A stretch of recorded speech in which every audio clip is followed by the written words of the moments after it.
ನಮಸ್ಕಾರ ವೀಕ್ಷಕರೇ, ನಿಮಗೆ ಗೊತ್ತಾ ಸೆಪ್ಟೆಂಬರ್ನಲ್ಲಿ 21ನೇ ತಾರೀಕು ಏನು ಮಹಾಲಯ ಅಮಾವಾಸ್ಯೆ ಇದೆ, ಅವತ್ತಿನ ದಿವಸ ಈ ವರ್ಷದ ಕಟ್ಟಕಡೆಯ ಮಹಾಸೂರ್ಯ ಗ್ರಹಣವೂ ಸಹ ಸಂಭವಿಸ್ತಾ ಇದೆ. ಎಸ್, ಆದರೆ ಯಾಕೆ ಎಲ್ಲೂ ಅದ್ರ ಬಗ್ಗೆ ಮಾಹಿತಿ ಕೊಡ್ತಾ ಇಲ್ಲ, ತಿಳಿಸ್ತಾ ಇಲ್ಲ, ಏನೂ ಇಲ್ಲ ಅಂದರೆ ಕಾರಣ ಅದು ಆಚರಣೆಯಲ್ಲಿಲ್ಲ. ಯಾಕೆಂದರೆ ಭಾರತದಲ್ಲಿ ಅದು ಕಾಣಿಸ್ತಾ ಇಲ್ಲ. ಭಾರತದಲ್ಲಿ ಗೋಚಾರ ಇಲ್ಲದ ಕಾರಣ ಭಾರತದಲ್ಲಿ ಆಚರಣೆಗಿಲ್ಲ. ಆಚರಣೆಗಿಲ್ಲ ಅಂದ್ರೆ ಏನು, ನಿಮಗೆ ನೆನಪಿರ್ಬೋದು, ಹಿಂದಿನ ಚಂದ್ರಗ್ರಹಣದಲ್ಲಿ ನಾವು ತುಂಬ ರೂಲ್ಸ್ ಆ್ಯಂಡ್ ರೆಗ್ಯುಲೇಷನ್ಸ್ ಮಾತಾಡಿದ್ವಿ.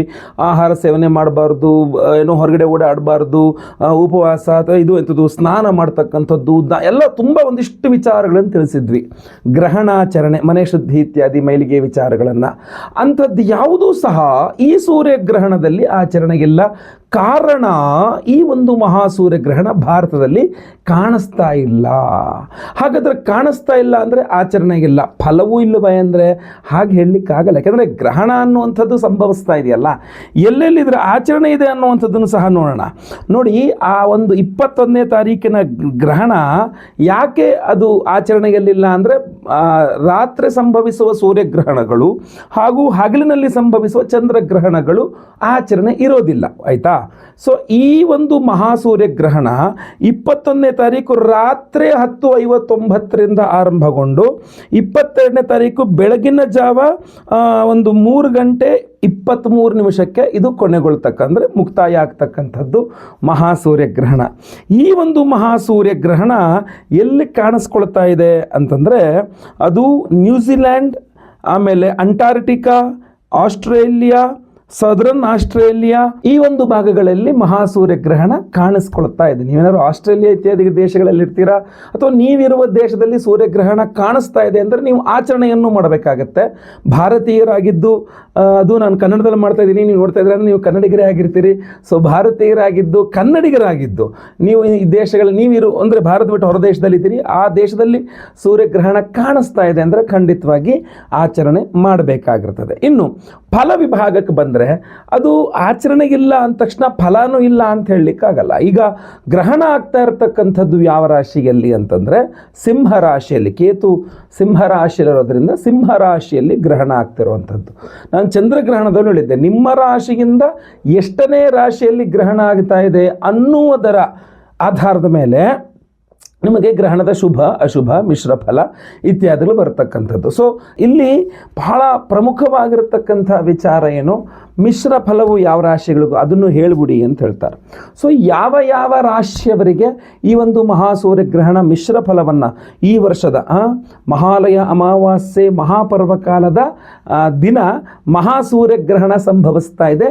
ಈ ವರ್ಷದ ಕಡೆಯ ಗ್ರಹಣ ಸೂರ್ಯಗ್ರಹಣ, ಅದೇ ಕಡೆಯ ಗ್ರಹಣ 2025ನೇ ಇಸ್ವಿಯ ಕೊನೆಯ ಗ್ರಹಣ. ಸೊ ಇದು ಸಿಂಹರಾಶಿಯಲ್ಲಾಗ್ತಾ ಇದೆ ಅಂದರೆ ನಿಮ್ಮ ರಾಶಿಯಿಂದ 2ನೇ ರಾಶಿಯಲ್ಲಿ ಗ್ರಹಣವಾದರೆ ನಿಮಗೆ ಅದು ಮಿಶ್ರ ಫಲ. ಸೊ ಕರ್ಕಾಟಕ ರಾಶಿಯವರಿಗೆ ಮಿಶ್ರ ಫಲ. ನಿಮ್ಮ ರಾಶಿಯಿಂದ 5ನೇ ರಾಶಿಯಲ್ಲಿ ಗ್ರಹಣವಾದರೆ ನಿಮಗೆ ಮಿಶ್ರ ಫಲ. ಸೊ ಅಲ್ಲಿಗೆ ಯಾರಿಗೆ ಮೇಷರಾಶಿಯವರಿಗೆ ಮಿಶ್ರ ಫಲ. ಇನ್ನು ನಿಮ್ಮ ರಾಶಿಯಿಂದ 7ನೇ ರಾಶಿಯಲ್ಲಿ ಗ್ರಹಣವಾದರೆ ನಿಮಗೆ ಮಿಶ್ರ ಫಲ. ಅಲ್ಲಿಗೆ ಕುಂಭರಾಶಿಯವರಿಗೆ ಮಿಶ್ರ ಫಲ. ಇನ್ನು ನಿಮ್ಮ ರಾಶಿಯಿಂದ 9ನೇ ರಾಶಿಯಲ್ಲಿ ಗ್ರಹಣವಾದರೆ ನಿಮಗೆ ಮಿಶ್ರ ಫಲ. ಅಲ್ಲಿಗೆ ಧನುರ್ರಾಶಿಯವರಿಗೆ 9ನೇ ಮನೆ ಸಿಂಹ ಆದ್ದರಿಂದ ಧನುರ್ರಾಶಿಯವರಿಗೆ ಮಿಶ್ರ ಫಲ.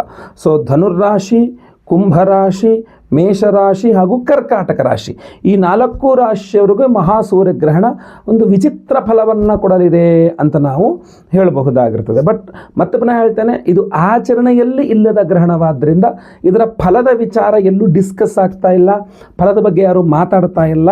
ಸೊ ನಾವೇನಂತಂದರೆ ಗ್ರಹಣ ಆಚರಣೆಗಿಲ್ಲದೆ ಇರಬಹುದು, ಸೂರ್ಯ ಇರತಕ್ಕಂಥದ್ದು ಗ್ರಹಸ್ಥನ ಆಗ್ತಾ ಇದ್ದಾನೆ ಅಂದಾಗ ನಿಮ್ಮ ರಾಶಿಯಿಂದ ಎಷ್ಟನೇ ರಾಶಿಯಲ್ಲಿ ಗ್ರಹಣ ಆಗ್ತಾ ಇದೆ ಅನ್ನುವಂಥದ್ದು ಇರ್ತದೆ. ಇಲ್ಲಿ ಕಾಣಿಸ್ತಾ ಇಲ್ಲ, ಅದರಿಂದ ಇಲ್ಲಿ ಆಚರಣೆಗಿಲ್ಲ. ಸೊ ಫಲ ಅಂತೂ ಗ್ರಹಣದ ಇದ್ದೇ ಇರುತ್ತೆ ನಮ್ಮ ಪ್ರಕಾರ. ಬಟ್ ಅದೊಂದು ಪರ್ವದಿನ, ಪರ್ವಕಾಲ, ಮಹಾಲಯ ಅಮಾವಾಸ್ಯೆ ಪಕ್ಷ, ಅದೊಂದು ವಿಶೇಷವಾಗಿ ದೇವತಾ ಆರಾಧನೆಗಳನ್ನು ಮಾಡಿಕೊಳ್ತಕ್ಕಂಥದ್ದು ನಿಮಗೆ ಅತ್ಯುತ್ತಮವಾಗಿರ್ತಕ್ಕಂಥ ವಿಧಾನ ಆಗಿರ್ತದೆ. ವೀಕ್ಷಕರೇ, ಮಹಾಲಯ ಅಮಾವಾಸ್ಯೆಯ ದಿವಸ ಮಹಾಚಂಡಿಕಾ ಹೋಮ, ನವರಾತ್ರಿಯ ಆರಂಭದ ಕಾಲ. ಸೊ ಅವತ್ತು ಮಹಾಸೂರ್ಯ ಗ್ರಹಣ ಸಹ ಇದೆ ರಾತ್ರಿಯ ಸಮಯದಲ್ಲಿ. ಅದು ನಮಗೆ ಭಾರತದಲ್ಲಿ ಆಚರಣೆ ಇಲ್ಲ, ಭಾರತದಲ್ಲಿ ಗೋಚಾರ ಇಲ್ಲದ ಕಾರಣ. ಬಟ್ ನಾವು ಮಹಾಲಯ ಅಮಾವಾಸ್ಯೆಗೆ ಮಹಾಚಂಡಿಕಾ ಹೋಮವನ್ನು ಪ್ರತಿ ವರ್ಷಕ್ಕೆ ಒಂದೇ ಸಲ ನಾವು ಮಾಡ್ತಾ ಇರ್ತಕ್ಕಂಥದ್ದು ಮಹಾಚಂಡಿಕಾ ಯಾಗ. ಯಾಕೆಂದರೆ ಈಗ ಮತ್ತೆ ನೀವೇನಾದ್ರು ಅವಕಾಶ ಬಿಟ್ಟರೆ ಅಂದರೆ ಮತ್ತೆ ಮುಂದಿನ ವರ್ಷನೇ ಆಗ್ತಕ್ಕಂಥದ್ದು. ನವರಾತ್ರಿಯ ಆರಂಭದ ಅದ್ಭುತವಾದಂತಹ ಸನ್ನಿವೇಶ ಮಹಾಲಯ ಅಮಾವಾಸ್ಯೆಯ ಮಹಾಸೂರ್ಯ ಗ್ರಹಣದ ದಿವಸವೇ ನಾವು ಸಹಸ್ರ ರವಿ ಶಾಂತಿ ಹೋಮ ಸಹಿತ ಮಹಾಚಂಡಿಕಾ ಯಾಗವನ್ನು ಮಾಡ್ತಾ ಇದ್ದೇವೆ. ಸೆಪ್ಟೆಂಬರ್ 21ನೇ ತಾರೀಕು ಭಾನುವಾರ. ಈ ಬಾರಿ ಭಾನುವಾರ ಸೂರ್ಯಗ್ರಹಣ, ಸಹಸ್ರ ರವಿ ಶಾಂತಿ ಹೋಮ, ಮಹಾಚಂಡಿಕಾ ಯಾಗ, ಅದರ ಜೊತೆಗೆ ಇನ್ನೂ ಹಲವಾರು ಮಹಾನವಗ್ರಹ ಶಾಂತಿ ಹೋಮ, ಸ್ವಯಂವರ, ಪಾರ್ವತಿ ಹೋಮ, ಗುರು ಶಾಂತಿ, ಶನಿ ಶಾಂತಿ ಸಹಿತ ನವಗ್ರಹ ಶಾಂತಿ ಹೋಮಗಳೆಲ್ಲದನ್ನು ಸಹ ಮಾಡ್ತಾ ಇದ್ದೇವೆ. ಸಂಕಲ್ಪ ಸೇವೆಗೆ ಹೆಸರು ಕೊಡ್ತಕ್ಕಂಥವ್ರು ದಯವಿಟ್ಟು, ಈಗ ಸಮಯಾವಕಾಶ ಬಹಳ ಕಮ್ಮಿ ಇದೆ, ಬೇಗ ನಿಮ್ಮ ಹೆಸರು, ಗೋತ್ರ ಗೊತ್ತಿದ್ರೆ, ನಕ್ಷತ್ರ ಗೊತ್ತಿದ್ರೆ ಹಾಗೂ ನಿಮ್ಮ ರಾಶಿ ಸ್ಕ್ರೀನ್ ಮೇಲೆ ಕಾಣುವಂಥ ನಂಬರ್ಗೆ ಬೇಗ ವಾಟ್ಸಪ್ ಮಾಡ್ಕೊಳ್ಳಿ. ಲೈವ್ ಅಲ್ಲಿ ನಿಮ್ಮ ಹೆಸರು ಸಂಕಲ್ಪ ಆಗುತ್ತೆ. ಎಲ್ಲ ಹೋಮಗಳನ್ನು ಸಹ ಲೈವ್ ನೋಡ್ತೀರಾ. ಹಾಗೂ ವಿಶೇಷ ಪ್ರಸಾದ ಸ್ವರೂಪ ಎಲ್ಲ ಹೋಮಗಳ ಭಸ್ಮ, ಕುಂಕುಮಾರ್ಚನೆ, ಕುಂಕುಮ ಪ್ರಸಾದ ಸಹಿತವಾಗಿ ವಿಶೇಷವಾದ ಈ ಒರಿಜಿನಲ್ ಮಾಣಿಕ್ಯ ರತ್ನದ ಉಂಗುರವನ್ನು ಪ್ರತಿಯೊಬ್ಬರಿಗೂ ಸಹ ಕೊಡ್ತಾ ಇದ್ದೇವೆ.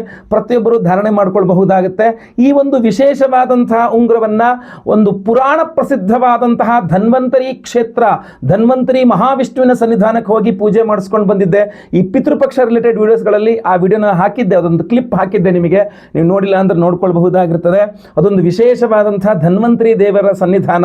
ಆ ಧನ್ವಂತರಿ ದೇವರಿಗೆ ಹೋಗಿ ಪೂಜೆ ಮಾಡಿಸಿ, ಧನ್ವಂತರಿ ದೇವರ ಸನ್ನಿಧಾನದಲ್ಲಿ ಉಂಗುರಗಳನ್ನೆಲ್ಲ ಇಟ್ಟು ಅದನ್ನು ಎನರ್ಜೈಸ್ ಮಾಡ್ಕೊಂಡು ಪೂಜೆ ಮಾಡಿಸ್ಕೊಂಡು ತಂದೆ. ಅಷ್ಟೇ ಅಲ್ಲ, ಮತ್ತೆ ಪುನಃ ನಾನು ಒಂದು ಚಂಡಿಕಾ, ಒಂದು ದುರ್ಗಾದೇವಿಯ ಒಂದು ಕ್ಷೇತ್ರ ಕೊಡಿಬೆಂಗರೆ ಅಂಥೇಳಿ, ಹಿಂದೆ ಸಮುದ್ರ, ದೇವಸ್ಥಾನದ ಹಿಂದೆ ಸಮುದ್ರ, ಮುಂದೆ ನದಿ, ಮಧ್ಯದಲ್ಲಿ ದೇವರು.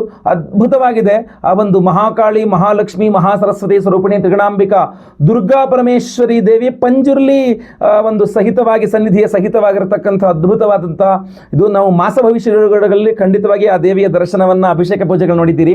ಅಲ್ಲೂ ಸಹ ಮತ್ತೆ ಪುನಃ ಈ ಒಂದು ಮಾಣಿಕ್ಯ ರತ್ನಗಳನ್ನು ಎನರ್ಜೈಸ್ ಮಾಡ್ಕೊಂಡು ಬಂದಿದ್ದೇನೆ. ಅಷ್ಟೇ ಅಲ್ಲ, 3ನೇ ಬಾರಿ ಮತ್ತೆ ಪುನಃ ನಮ್ಮ ಮಹಾಚಂಡಿಕಾ ಯಾಗ ಸಹಸ್ರ ರವಿ ಶಾಂತಿ ಹೋಮದಲ್ಲಿ ಮತ್ತೆ ಪುನಃ ಇದನ್ನಿಟ್ಟು ಎನರ್ಜೈಸ್ ಮಾಡಲಾಗುತ್ತೆ. ಇಷ್ಟೊಂದು ಅದ್ಭುತವಾದಂಥ ಒರಿಜಿನಲ್ ಮಾಣಿಕ್ಯ, ಕಾಸ್ಟ್ಲಿ ಒರಿಜಿನಲ್ ಮಾಣಿಕ್ಯ ರತ್ನದ ಉಂಗುರವನ್ನ ನಾವು ನಮ್ಮ ಸಂಕಲ್ಪ ಸೇವಾ ಕರ್ತೃಗಳಿಗೆ, ಆ ಸಂಕಲ್ಪ ಸೇವೆ ಮೊತ್ತ ಏನಿದೆ ಅಷ್ಟಕ್ಕೆ ಮಾತ್ರ ಕೇವಲ 1251 ರೂಪಾಯಿ ನಮ್ಮ ಏನು ಸಂಕಲ್ಪ ಸೇವೆ ಇದೆ, ಅದರಲ್ಲಿ ಎಲ್ಲಾ ಹೋಮಗಳು, ಮಹಾಚಂಡಿಕಾ ಯಾಗ, ಸಹಸ್ರ ರವಿ ಶಾಂತಿ ಹೋಮ, ನವಗ್ರಹ ಶಾಂತಿ ಹೋಮ, ಗುರು ಶಾಂತಿ, ಶನಿ ಶಾಂತಿ, ನವಗ್ರಹ ಶಾಂತಿ, ಸ್ವಯಂವರ, ಪಾರ್ವತಿ ಹೋಮ, ಈ ಎಲ್ಲಾ ಹೋಮಗಳಲ್ಲಿಟ್ಟು ಇದನ್ನು ಎನರ್ಜೈಸ್ ಮಾಡಿ ನಿಮಗೆ ನಾವು ಸ್ಪೀಡ್ ಪೋಸ್ಟ್ ಮೂಲಕ ಕಳಿಸ್ಕೊಡ್ತಾ ಇದ್ದೇವೆ. ಲೈವ್ ಅಲ್ಲಿ ನಿಮ್ಮ ಹೆಸರು ಸಂಕಲ್ಪ ಆಗುತ್ತೆ. ಎಲ್ಲ ಹೋಮ ಲೈವ್ ನೋಡ್ತೀರಾ. ಪ್ರಸಾದ ಸ್ವರೂಪ ಈ ಎಲ್ಲ ಹೋಮಗಳ ಭಸ್ಮ, ಕುಂಕುಮಾರ್ಚನೆ, ಕುಂಕುಮ ಪ್ರಸಾದ. ಯಾಕೆಂದ್ರೆ ಚಂಡಿಕಾ ಹೋಮ ಮಾಡೋದು ಕುಂಕುಮ ಪ್ರಸಾದ. ಅಲ್ಲಿ ನಾವು ಮಹಾಚಂಡಿಕಾ ಯಾಗ, ಅಲ್ಲಿ ಮುತ್ತೈದೆಯರ ಆರಾಧನೆ, ಆಮೇಲೆ ಏನು ಮಹಾಕಾಳಿ, ಮಹಾಲಕ್ಷ್ಮಿ, ಮಹಾಸರಸ್ವತಿ ಅಂತ ಹೇಳಿ ಮುದ್ದಾದ 3 ಮಕ್ಕಳಿಗೆ ಪೂಜೆ ಮಾಡಿ ಒಂದು ಬಾಗಿನವನ್ನು ಕೊಡ್ತಕ್ಕಂಥದ್ದು, ಮುತ್ತೈದೆಯರಿಗೆ 9 ಮುತ್ತೈದೆಯರಿಗೆ ಬಾಗಿನವನ್ನು ಕೊಡ್ತಕ್ಕಂಥದ್ದು. ಈ ಥರ ಬಹಳ ಅದ್ಭುತವಾಗಿ, ಹೋದ ವರ್ಷ ನೀವೇನು ನೋಡಿರ್ತೀರಿ, ನಮ್ಮ ಹೋಮವನ್ನು ನೋಡಿರ್ತೀರಿ, ನಿಮಗೆ ಖಂಡಿತವಾಗಿ ಗೊತ್ತಾಗಿರ್ತದೆ. ಗೊತ್ತಿರತಕ್ಕಂಥವ್ರು, ನೋಡಿರ್ತಕ್ಕಂಥವ್ರು, ನೋಡಿಲ್ಲ ಅಂದ್ರೆ ನಾನು ವಿಡಿಯೋ ಡಿಸ್ಕ್ರಿಪ್ಷನ್ ಹಾಕಿ ಪ್ರಯತ್ನ ಮಾಡ್ತೇನೆ. ಹೋದ ವರ್ಷದ ಒಂದು ಚಂಡಿಕಾ ಯಾಗ ಹೇಗಾಗಿತ್ತು ಅನ್ನತಕ್ಕಂಥಷ್ಟು ಅದ್ಭುತವಾಗಿ ಆಗಿತ್ತು ಅಂತ. ಅದೇ ಥರ ಈ ಸಲ ಮತ್ತೆ ಪುನಃ ನಾವು ಚಂಡಿಕಾ ಯಾಗವನ್ನು ಮಾಡ್ತಾ ಇದ್ದೇವೆ. ಸಂಕಲ್ಪ ಸೇವೆ ಕೊಡುವಂತಹ ಪ್ರತಿಯೊಬ್ಬರಿಗೂ ಈ ಒರಿಜಿನಲ್ ಮಾಣಿಕ್ಯ ರತ್ನದ ಉಂಗುರವನ್ನು ಕೊಡ್ತಾ ಇದ್ದೇವೆ. ಸಂಕಲ್ಪ ಸೇವೆಗೆ ಹೆಸರು ಕೊಟ್ಕೊಳ್ಳಿ. ಸ್ಕ್ರೀನ್ ಮೇಲೆ ಕಾಣ್ತಾ ಇರತಕ್ಕಂಥ ನಂಬರ್ಗೆ ಲೈವ್ ಅಲ್ಲಿ ನಾನೇ ನಿಮ್ಮ ಹೆಸರು ಸಂಕಲ್ಪ ಮಾಡೋದು ನೀವು ಕೇಳಬಹುದು, ನೋಡಬಹುದಾಗಿರ್ತದೆ. ಎಲ್ಲ ಹೋಮಗಳ ಭಸ್ಮ, ಕುಂಕುಮಾರ್ಚನೆ, ಕುಂಕುಮ ಪ್ರಸಾದ ಜೊತೆಗೆ ಈ ಒಂದು ವಿಶೇಷವಾದ ಮಾಣಿಕ್ಯ ರತ್ನದ ಉಂಗುರವನ್ನು ಸಹ ಸ್ಕ್ರೀನ್ ಮೇಲೆ ನಂಬರ್ಗೆ ನೀವು ವಾಟ್ಸಪ್ ಮಾಡ್ಕೊಳ್ಳಿ. ಖಂಡಿತವಾಗಿ ನಾವು ಕಳಿಸ್ಕೊಡ್ತೇವೆ. ಸ್ಕ್ರೀನ್ ಮೇಲೆ ಕಾಣುವಂಥ ನಂಬರ್ಗೆ ನಿಮ್ಮ ಹೆಸರು, ಗೋತ್ರ ಗೊತ್ತಿದ್ರೆ, ನಕ್ಷತ್ರ ಗೊತ್ತಿದ್ರೆ, ರಾಶಿ ಗೊತ್ತಿದ್ರೆ, ಇಲ್ಲ ನಿಮ್ಮ ಹೆಸರು ವಿಳಾಸ ಕಳಿಸ್ಕೊಂಡ್ರೂ ಪರವಾಗಿಲ್ಲ. ಹಾಗೂ ಆ ಒಂದು ನಮ್ಮ ಹೋಮದ ಸಂಕಲ್ಪ ಸೇವೆಗೆ ಹೆಸರನ್ನ ಕಡ್ಡಾಯವಾಗಿ ಕೊಟ್ಕೊಳ್ಳಿ. ಒಳ್ಳೆಯದಾಗಲಿ. ವಿಡಿಯೋ ಇಷ್ಟ ಆದರೆ ದಯವಿಟ್ಟು ಲೈಕ್ ಮಾಡಿ. ಪ್ರತಿಯೊಬ್ಬರಿಗೂ ಸಹ ವಿಡಿಯೋ ರೀಚ್ ಆಗಬೇಕೆಂದ್ರೆ ತುಂಬ ಕಡಿಮೆ ಸಮಯಾವಕಾಶ ಇದೆ. ಬಹಳಷ್ಟು ಜನರಿಗೆ ಈ ವಿಚಾರ ಗೊತ್ತಾಗಬೇಕು. ಮಹಾಚಂಡಿಕಾ ಯಾಗ ನವರಾತ್ರಿಗೆ ಆರಂಭದ ಒಂದು ಹಿಂದೆ ಸಮಯವಾಗಿರುತ್ತದೆ. ಹಾಗೂ ಮಹಾಲಯ ಅಮಾವಾಸ್ಯೆ, ಮಹಾಸೂರ್ಯ ಗ್ರಹಣ, ಮಹಾಚಂಡಿಕಾ ಯಾಗ. ಸೊ ಅದರಿಂದ ಅದ್ಭುತವಾದಂತಹ ಕಾಂಬಿನೇಷನ್ಗಳಿದು. ನಿಮ್ಮ ಎಲ್ಲ ದೃಷ್ಟಿ ದೋಷ, ಮಾಟಮಂತ್ರ, ಶತ್ರು ಬಾಧೆ, ಕೋರ್ಟು ಕಚೇರಿ ಸಮಸ್ಯೆ, ಆರೋಗ್ಯ ಬಾಧೆ, ಹಲವಾರು ಸಮಸ್ಯೆಗಳಿಗೆ ಒಂದು ವಿಶೇಷ ಪರಿಹಾರದ ಥರ.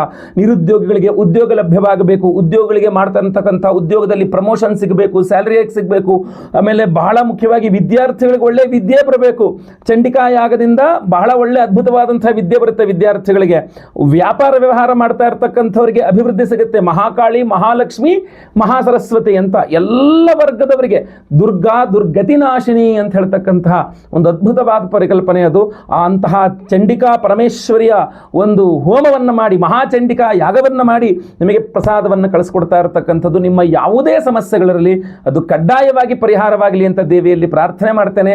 ಖಂಡಿತವಾಗಿ ನೀವು ಸಹ ಚಂಡಿಕಾ ಯಾಗಕ್ಕೆ ನಿಮ್ಮ ಹೆಸರನ್ನ ಸಂಕಲ್ಪ ಸೇವೆ ಕೊಟ್ಕೊಳ್ಳಿ. ಹಾಗೂ ಪ್ರತಿಯೊಬ್ಬರಿಗೂ ವಿಡಿಯೋ ರೀಚ್ ಆಗೋ ಥರ ದಯವಿಟ್ಟು ವಾಟ್ಸಪ್, ಫೇಸ್ಬುಕ್, ಮೆಸೆಂಜರ್, ಟೆಲಿಗ್ರಾಮ್ ಎಲ್ಲ ಕಡೆ ವಿಡಿಯೋನ ಕಡ್ಡಾಯವಾಗಿ ಶೇರ್ ಮಾಡಿ. ಒಳ್ಳೆಯದಾಗಲಿ. ನಮಸ್ಕಾರ.